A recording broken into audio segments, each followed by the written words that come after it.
ঘটনাতে সঞ্জয় রায়কে অভিযুক্ত করা হয়েছে এবং জজ সাহেব সব এভিডেন্স সব কিছু দেখে তাকে কনভিকশন দিয়েছে। এখনও যদিও সেন্টেন্সিং করেনি। যে যুক্ত এবং যার নলেজ আছে, যে ঘটনা ঘটায় এবং ঘটনা সম্পর্কে যার নলেজ আছে, সে সমানভাবে দায়ী। সেই তথ্য উঠে এসছে এভিডেন্সে এবং যেহেতু সে সাজা পেয়েছে এবং আমরা চাই সে সাজা পায়, সেই অর্থে আমরা খুশি। কিন্তু এখানে সাপ্লিমেন্টারি চার্জশিট যদি এখনও দেওয়া হয়নি, তো পুরোপুরি এটাকে কনক্লুশন বলা যায় না। আগামী দিনে ইনভেস্টিগেশন হবে, বাকি যারা যুক্ত যে বা যারা যদি যুক্ত হয়ে থাকে তারাও সামনে উঠে আসবে এবং তাদের জন্য আমরা সঞ্জয় রায় নিজেকে নির্দোষ বলেছে, কিন্তু সে মুখে নির্দোষ বললে তবে না। এটা হচ্ছে আদালতের কাছে তথ্য প্রমাণ দরকার। সে যে ঘটনার সঙ্গে যুক্ত নয়, সে এমন কোনো কিছু এভিডেন্স আনতে পারেনি, এমন কোনো কিছু তথ্য আনতে পারেনি যাতে বেরিয়ে আসবে যে ঘটনার সঙ্গে সে যুক্ত নয়। এবং একটা জিনিস আপনাদের মাথায় রাখতে হবে, সে বারবার একটা কথা বলেই যাচ্ছে যে আমি জানি কে করেছে, আমি জানি কে করেছে। তো সেই ক্ষেত্রে বলা যেতে পারে তার নলেজ আছে। কে করেছে না করেছে সেগুলো পরবর্তীকালে ইনভেস্টিগেশনে যদি কেউ থাকে সেটা উঠে আসবে, কিন্তু তার যে নলেজ আছে সেটা পুরোপুরি এস্টাবলিশড এবং যা মেডিকেল এভিডেন্সেস আছে সেইটা ওনার এগেনস্টেই যাচ্ছে এবং সে যে নির্দোষ সেই সপক্ষে কোনো রকম সে তথ্য কোর্টের সামনে তুলে ধরতে পারেনি।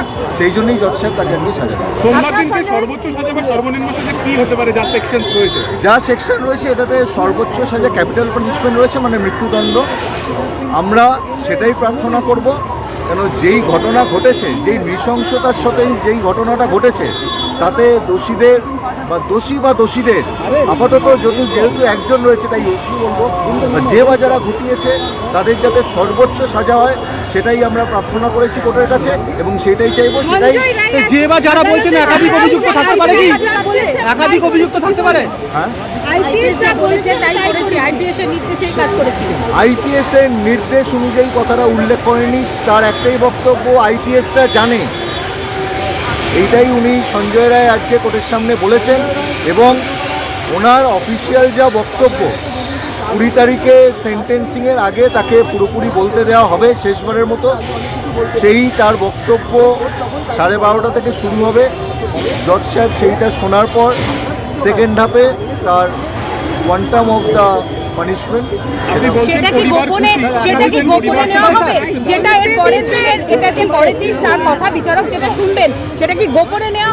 এখনো অবধি সেরকম অফিসিয়াল কোনো কিছু অর্ডার আসেনি। তো যেহেতু আজকে ওপেন কোর্টে হয়েছে, হয়তো ওপেন কোর্টই হবে। যদি এর মধ্যে কোনো অর্ডার এসে থাকে যে ওটা গোপনে নেওয়া হবে, তাহলে সেটা ক্লোজ ডোরেই হবে। আপনি বলছেন পরিবার খুশি, কিন্তু পরিবারের তরফে তো ইতিমধ্যে উচ্চতর আদালতে যাওয়া হয়েছে। পরিবার খুশি, এখানে আপনাকে জানতে হবে কেন খুশি। পরিবার খুশি, তারাও বুঝতে পেরেছে এবং জানে যে সঞ্জয় ঘটনার সঙ্গে যুক্ত। তার কারণ তারা পরবর্তীতে যা সাক্ষী যখন হয়েছে তাদের সামনে হয়েছে, তাদেরকে তারা সব নথিপত্র দেখেছে এবং সঞ্জয়ের যে ইনভলভেন্সি আছে সেটা পুরোপুরি এস্টাবলিশ হয়েছে। সেই অর্থে তারা খুশি। যেইটা আপনি বলছেন যে পরবর্তী যেটা সুপ্রিম কোর্ট বা হাইকোর্টে করা হয়েছে, এখনও সাপ্লিমেন্টারি চার্জশিট দেওয়া হয়নি। আমরা আশাবাদী এবং পরিবারের লোকও আশাবাদী সঠিকভাবে তদন্ত হবে এবং তদন্তে যে বা যারা যুক্ত হয়ে থাকে তাদের নামও সামনে আসবে এবং পরবর্তীকালে